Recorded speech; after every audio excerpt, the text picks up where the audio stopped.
नमो अकिञ्चिन्वेत्ताय निवृते गुणवित्तये आत्मा रामाय शान्ताय कैवल्यपतये नमः।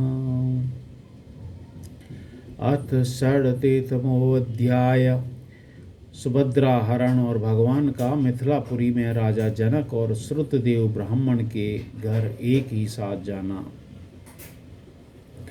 राजा परीक्षित ने पूछा, भगवान, मेरे दादा अर्जुन ने भगवान श्री कृष्ण और बलराम की बहन सुभद्रा जी से, जो मेरी दादी थी, किस प्रकार विवाह किया, मैं यह जानने के लिए इच्छुक हूँ। श्री सुखदेव जी ने कहा, परीक्षित, एक बार अत्यंत शक्तिशाली अर्जुन तीर्थ यात्रा के लिए पृथ्वी पर विचरण करते हुए प्रभास क्षेत्र पहुँचे। वहाँ उन्होंने यह सुना कि बलराम जी मेरे मामा की पुत्री सुभद्रा का विवाह दुर्योधन के साथ करना चाहते हैं और वसुदेव, श्री कृष्ण आदि उनसे इस विषय में सहमत नहीं हैं। अब अर्जुन के मन में सुभद्रा को पाने की लालसा जगाई। वे त्रिदंडी वैष्णव का वेश धारण करके द्वारका पहुँचे। अर्जुन सुभद्रा को प्राप्त करने के लिए वहाँ वर्षा काल में 4 महीने तक रहे। वहाँ पूर्ववासियों और बलराम जी ने उनका खूब सम्मान किया। उन्हें यह पता ना चला कि ये अर्जुन हैं। एक दिन बलराम जी ने आतिथ्य के लिए उन्हें निमंत्रित किया और उनको वे अपने घर ले आए। त्रिदंडी वेशधारी अर्जुन को बलराम जी ने अत्यंत श्रद्धा के साथ भोजन सामग्री निवेदित की और उन्होंने बड़े प्रेम से भोजन किया। अर्जुन ने भोजन के समय वहाँ विवाह योग परम सुंदरी सुभद्रा को देखा। उनका सौंदर्य बड़े बड़े वीरों के मन को हरने वाला था। अर्जुन के नेत्र प्रेम से प्रफुल्लित हो गए। उनका मन उसे पाने की आकांक्षा से क्षुब्ध हो गया और उन्होंने उसे पत्नी बनाने का दृढ़ निश्चय कर लिया। परीक्षित, तुम्हारे दादा अर्जुन भी बड़े ही सुंदर थे। उनके शरीर की गठन, भाव, भंगी स्त्रियों का हृदय स्पर्श कर लेती थी। उन्हें देखकर सुभद्रा ने मन ही मन उन्हीं को पति बनाने का निश्चय किया। वह तनिक मुस्कुरा कर लचीली चितवन से उनकी ओर देखने लगी। उसने अपना हृदय उन्हें समर्पित कर दिया। अब अर्जुन केवल उसी का चिंतन करने लगे और इस बात का अवसर ढूंढने लगे कि इसे कब हर के ले जाऊं। सुभद्रा को प्राप्त करने की उत्कट कामना से उनका चित्त चक्कर काटने लगा और उन्हें तनिक भी शांति नहीं मिलती थी। एक बार सुभद्रा जी देव दर्शन के लिए रथ पर सवार होकर द्वारका दुर्ग से बाहर निकली। उस समय महारथी अर्जुन ने देवकी, वसुदेव और श्री कृष्ण की अनुमति से सुभद्रा का हरण कर लिया। रथ पर सवार होकर वीर अर्जुन ने धनुष उठा लिया और जो सैनिक उन्हें रोकने के लिए आए उन्हें मार पीट कर भगा दिया। सुभद्रा के निज जन रोते चिल्लाते रह गए। अर्जुन जिस प्रकार सिंह अपना भाग लेकर चला जाता है, वैसे ही सुभद्रा को लेकर चल पड़े। यह समाचार सुनकर बलराम जी बहुत बिगड़े। वे वैसे ही क्षुब्ध उठे जैसे पूर्णिमा के दिन समुद्र। परंतु भगवान श्री कृष्ण अन्य सुहृद संबंधियों ने उनके पैर पकड़कर उन्हें बहुत कुछ समझाया बुझाया, तब वे शांत हुए। इसके बाद बलराम जी ने प्रसन्न होकर वर वधू के लिए बहुत सा धन सामग्री, हाथी, रथ, घोड़े, दास दासी दहेज में भेजे। श्री सुखदेव जी कहते हैं कि परीक्षित, विदेह की राजधानी मिथिला में एक गृहस्थ ब्राह्मण थे। उनका नाम था श्रुतदेव। वे भगवान श्री कृष्ण के परम भक्त थे। वे एकमात्र भगवत भक्ति से ही पूर्ण मनोरथ, परम शांत, ज्ञानी और विरक्त थे। वे गृहस्थाश्रम में रहते हुए भी किस प्रकार का उद्योग नहीं करते थे। जो कुछ मिल जाता उसी से अपना निर्वाह कर लेते। प्रारब्धवश प्रतिदिन उन्हें जीवन निर्वाह के लिए सामग्री मिल जाया करती थी, अधिक नहीं। वे उतने से ही संतुष्ट भी थे। वे अपने वर्णाश्रम के अनुसार धर्म पालन में तत्पर रहते थे। प्रिय परीक्षित, उस देश के राजा भी ब्राह्मण के समान ही भक्तिमान थे। मैथिली वंश के उन प्रतिष्ठित नगरपति का नाम था बहुलाश। उन्हें उनके अहंकार का लेस भी ना था। श्रुतदेव और बहुलाश दोनों ही भगवान श्री कृष्ण के प्यारे भक्त थे। एक बार भगवान श्री कृष्ण ने उन दोनों पर प्रसन्न होकर दारुक के रथ से मंगवाया। एक बार भगवान श्री कृष्ण ने उन दोनों पर प्रसन्न होकर दारुक के रथ से मंगवाया तथा उस पर सवार होकर द्वारका से विदेह देश की ओर प्रस्थान किया। भगवान के साथ नारद, वामदेव, अत्रि, वेद व्यास, परशुराम, आशित, अरुण, मैं, बृहस्पति, कण्व, मैत्रेय, च्यवन आदि ऋषि भी थे। परीक्षित, जहाँ जहाँ पहुँचते वहाँ की नागरिक और ग्रामवासी प्रजा पूजा की सामग्री लेकर उपस्थित होती। पूजा करने वाले को भगवान ऐसे जान पड़ते मानो ग्रहों के साथ साक्षात सूर्य नारायण उदय हो रहे हों।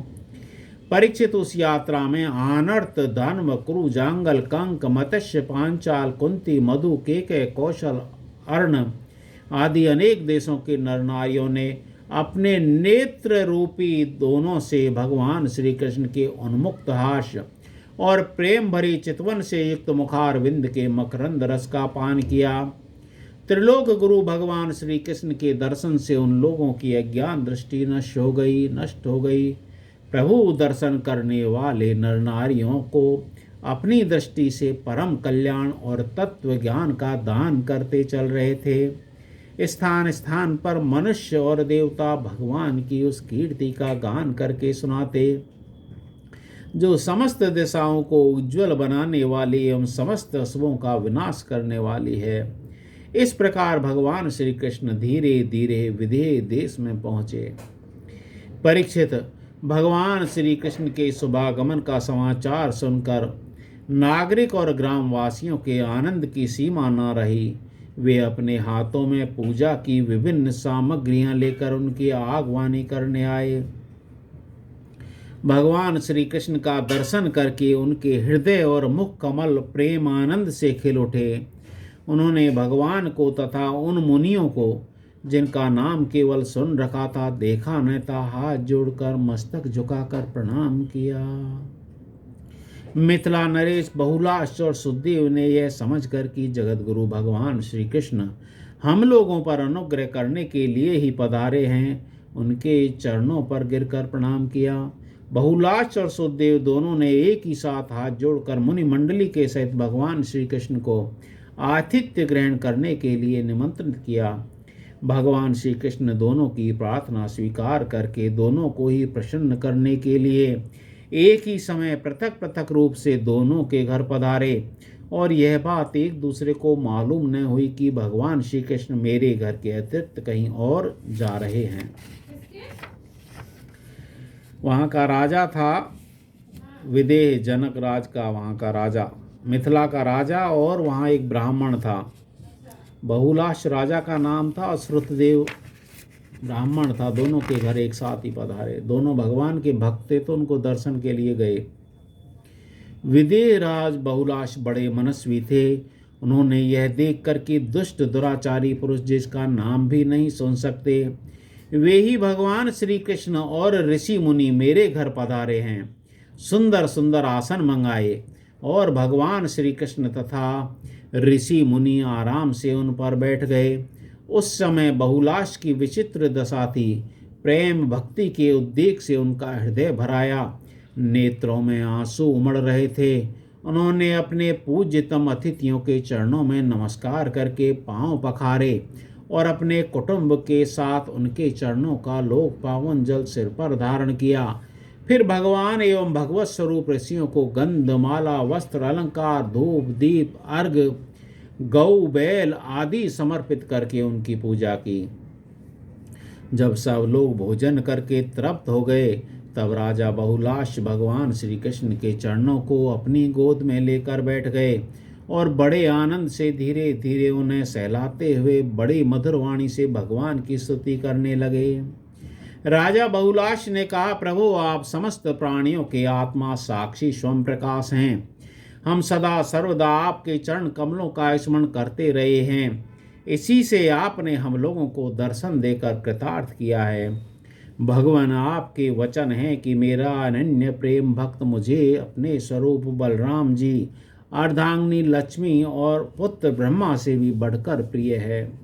अपने उन वचनों को सत्य करने के लिए ही आपने हम लोगों को दर्शन दिया है। भला ऐसा कौन पुरुष है जो आपके इस परम दयालुता और प्रेम परवशता को जानकर भी आपके चरण कमलों का परित्याग कर सके। प्रभु, जिन्होंने जगत की समस्त वस्तुओं का एवं शरीर आदि का भी मन से परित्याग कर दिया है, उन परम शांत मुनियों को आप अपने तक को भी दे डालते हैं। आपने यदुवंश में अवतार लेकर जन्म मृत्यु के चक्कर में पड़े हुए मनुष्यों को उससे मुक्त करने के लिए जगत में ऐसे विशुद्ध यश का विस्तार किया है जो त्रिलोकी के पाप ताप को शांत करने वाला है। प्रभु, आप अचिंत्य अत्यंत ऐश्वर्य माधुर्य की निधि हैं। सबके चित्त को अपनी ओर आकर्षित करने के लिए आप सच्चिदानंद स्वरूप परब्रह्म हैं। आपका ज्ञान अनंत है। परम शांति का विस्तार करने के लिए आप ही नारायण ऋषि के रूप में तपस्या कर रहे हैं। मैं आपको नमस्कार करता हूँ। एक रस अनंत, आप कुछ दिनों तक मुनि मंडली के साथ हमारे यहाँ निवास कीजिए और अपने चरणों की धूलि से इस निमि वंश को पवित्र कीजिए।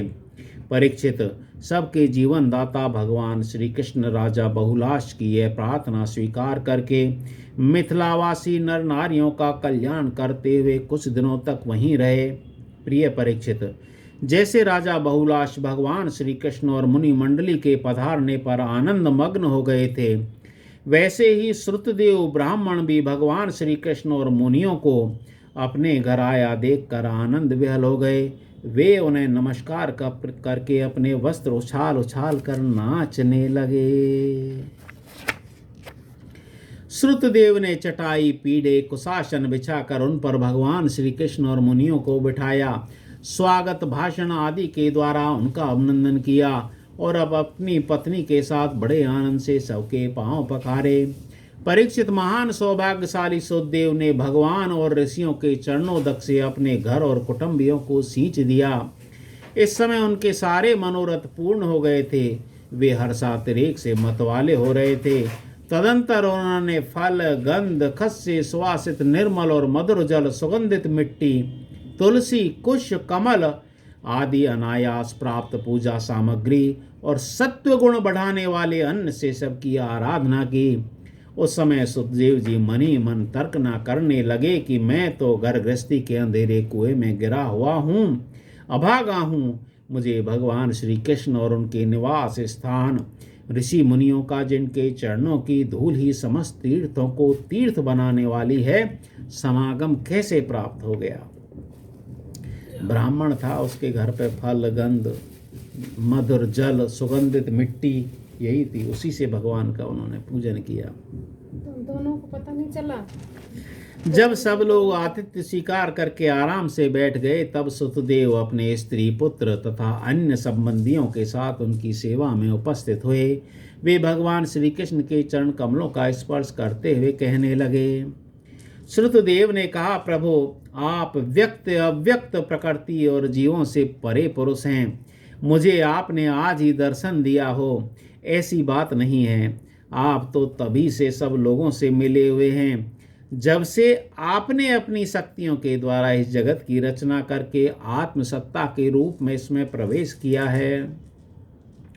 जैसे सोया हुआ पुरुष स्वप्नावस्था में अविद्यावश मन ही मन स्वप्न जगत की सृष्टि कर लेता है और उसमें स्वयं उपस्थित होकर अनेकों रूपों में अनेक कर्म करता हुआ प्रतीत होता है, वैसे ही आपने अपने में अपनी माया से जगत की रचना कर ली है और अब इसमें प्रवेश करके अनेकों रूपों से प्रकाशित हो रहे हैं। जो लोग सर्वदा आपकी लीला कथा का श्रवण कीर्तन तथा आपकी प्रतिमाओं का अर्चन वंदन करते हैं और आपस में आपकी ही चर्चा करते हैं, उनका हृदय शुद्ध हो जाता है और आप उसमें प्रकाशित हो जाते हैं। जिन लोगों का चित्त लौकिक वैदिक आदि कर्मों की वासना से बहिर्मुख हो रहा है, उनके हृदय में रहने पर भी आप उनसे बहुत दूर हैं। किंतु जिन लोगों ने आपके गुणगान से अपने अंतःकरण को सद्गुण संपन्न बना लिया है, उनके लिए चित्त वृत्तियों से अग्राह होने पर भी आप अत्यंत निकट हैं।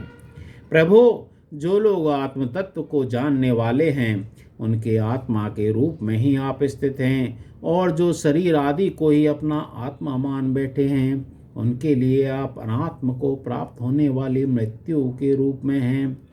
आप महत्त्व आदि कार्य द्रव्य और प्रकृति रूप कारण के नियामक हैं, शासक हैं। आपकी माया आपकी अपनी दृष्टि पर पर्दा नहीं डाल सकती, किंतु उसने दूसरों की दृष्टि को ढक रखा है। आपको मैं नमस्कार करता हूँ। श्री कृष्णचंद्र भगवान की जय। श्री कृष्ण गोविंद हरे मुरारी, हे नाथ नारायण वासुदेवा। स्वयं प्रकाश प्रभो, हम आपके सेवक हैं, हमें आज्ञा दीजिए कि हम आपकी क्या सेवा करें। नेत्रों के द्वारा आपका दर्शन होने तक ही जीवों को क्लेश रहते हैं, आपके दर्शन में ही समस्त क्लेशों की परिसमाप्ति है। श्री सुखदेव जी कहते हैं कि परीक्षित, शरणागत बिहारी भगवान श्री कृष्ण ने सुखदेव की प्रार्थना सुनकर अपने हाथ से उनका हाथ पकड़ लिया और मुस्कुराते हुए कहा। भगवान श्री कृष्ण ने कहा, प्रिय श्रुतदेव, ये बड़े बड़े ऋषि मुनि तुम पर अनुग्रह करने के लिए यहाँ पधारे हैं। ये अपने चरण कमलों की धूल से लोगों को पवित्र करते हुए मेरे साथ विचरण कर रहे हैं। देवता, पुण्य क्षेत्र और तीर्थ आदि तो दर्शन, स्पर्श, अर्चन आदि के द्वारा धीरे धीरे बहुत दिनों में पवित्र करते हैं, परंतु संत पुरुष अपनी दृष्टि से ही सबको पवित्र कर देते हैं। यही नहीं, देवता आदि में जो पवित्र करने की शक्ति है वह भी उन्हीं संतों की दृष्टि से प्राप्त होती है। श्रुतदेव, जगत में ब्राह्मण जन्म से ही सब प्राणियों में श्रेष्ठ है। यदि वह तपस्या, विद्या, संतोष, मेरी उपासना, मेरी भक्ति से युक्त हो तो कहना ही क्या। मुझे अपना यह चतुर्भुज रूप भी ब्राह्मणों की अपेक्षा अधिक प्रिय नहीं है, क्योंकि ब्राह्मण सर्व वेद में है और मैं सर्वदेव में हूँ। दुर्बुद्धि मनुष्य इस बात को न जानकर केवल मूर्ति आदि में ही पूज्य बुद्धि रखते हैं और गुणों में दोष निकालकर मेरे स्वरूप जगत गुरु ब्राह्मण का, जो कि उनका आत्मा ही है, तिरस्कार करते हैं। ब्राह्मण मेरा साक्षात्कार करके अपने चित्त में यह निश्चय कर लेता है कि यह चराचर जगत, इससे संबंध की सारी भावनाएं और इसके कारण प्रकृति, महत्त्व आदि सब के सब आत्मस्वरूप भगवान के ही रूप हैं। इसलिए श्रुतदेव, तुम इन ब्रह्म ऋषियों को मेरा ही स्वरूप समझकर पूरी श्रद्धा से इनकी पूजा करो। यदि तुम ऐसा करोगे तब तो तुमने साक्षात अनायास ही मेरा पूजन कर लिया, नहीं तो बड़ी बड़ी बहुमूल्य सामग्रियों से भी मेरी पूजा नहीं हो सकती। श्री सुखदेव जी कहते हैं कि परीक्षित, भगवान श्री कृष्ण का यह आदेश प्राप्त कर सुखदेव ने भगवान श्री कृष्ण और उन ब्रह्म ऋषियों की एकात्म भाव से आराधना एक की और उनकी कृपा से वे भगवत स्वरूप को प्राप्त हो गए। राजा बहुलाश ने भी वही गति प्राप्त की। प्रिय परीक्षित, जैसे भक्त भगवान की भक्ति करते हैं वैसे ही भगवान भी भक्तों की भक्ति करते हैं। वे अपने दोनों भक्तों को प्रसन्न करने के लिए कुछ दिनों तक मिथिलापुरी में ही रहे और उन्हें साधु पुरुषों के मार्ग का उपदेश करके वे द्वारका लौट आए। इति श्रीमद्भागवत महापुराणे परमहंस्यां संहितायां दशम स्कंद उत्तरार्धे श्रुत देवानुग्रहो नाम षड्शीततमो अध्याय। बोलो श्री कृष्णचंद्र भगवान की जय। श्री कृष्ण कृष्ण गोविंद हरे मुरारी, हे नाथ नारायण वासुदेवा। आरती अति पावन पुराण की, धर्म भक्ति विज्ञान खाने की। महापुराण भागवत निर्मल, सुख मुख विगल निगम कल्प फल।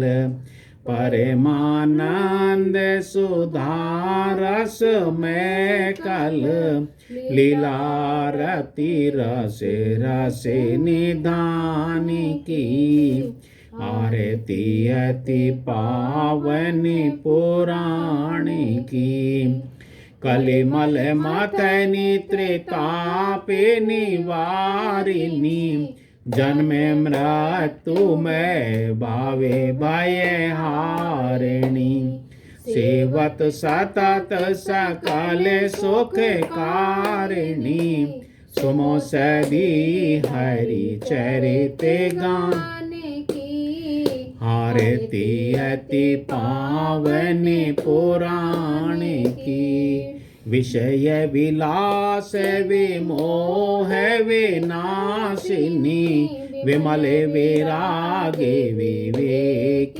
विकासिनी भगवत तत्व रहस्य प्रकाशिनी परम ज्योति परमात्म ज्ञान की आरती अति पावन